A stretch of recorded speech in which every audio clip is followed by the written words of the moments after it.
isang klimatikong panahon na nagdudulot ng mainit at tuyong panahon sa Pilipinas. Ito ay nangyayari kapag ang pampanguluhang temperatura ng dagat sa silangang Pasipiko ay mas mainit kaysa sa karaniwan. Ang La Niña naman ay sa lugar ng kaganapan na El Niño na nagdudulot ng malamig at maulang panahon. Ito ay nangyayari kapag ang temperatura ng dagat sa isang lugar ay mas malamig kaysa sa karaniwan.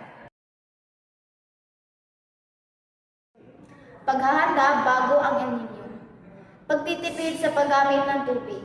Mag-ipon ng tubig at siguraduhin may sapat na imbakan. Iwasang mag-aksaya ng tubig sa gagawin tulad ng paglilinis ng sasakyan o pagdidilig ng halaman. Paghahanda ng komunidad. Magtayo ng mga rainwater catchment systems upang makuha ang ulan bago ang tagtuyot. Magkipag-ugnayan sa lokal na pamahalaan para sa mga posibleng hakbang na pangkaligtasan at pagtugon sa mga epekto ng tagtuyot. Paghahanda sa agrikultura. Gumamit ng mga uri ng pananim na mas matibay sa tagtuyot. Maghanda ng mga irigasyon o pamamaraan sa pagtitipid ng tubig para sa sakahan.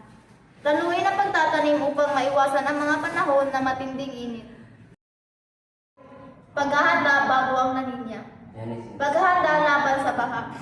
Siguraduhin walang parang mga kanal at daluyan ng tubig upang maiwasan ang pagbaha.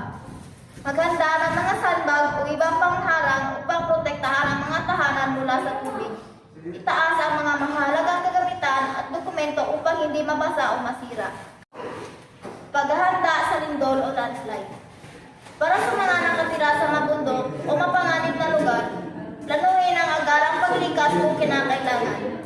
Palaging magkaroon na emergency kit na may pagkain, tubig, first aid at ibang pamahalagang bagay. Siguraduhin ang kaligtasan ng mga bata at matatanda. Magkaroon ng plano sa pamilya para sa posibleng paglikas. Magkipag-ugnayan sa mga lokal na otoridad at alamin ang mga evacuation centers. Pangunahing paaralan. Laging makinig sa mga balita at payo ng gobyerno hinggil sa mga paparating na kondisyon ng panahon. Magkipag-ugnayan sa lokal na barangay o pamahalaan para sa mga mahalagang impormasyon at mga programang pangkaligtasan.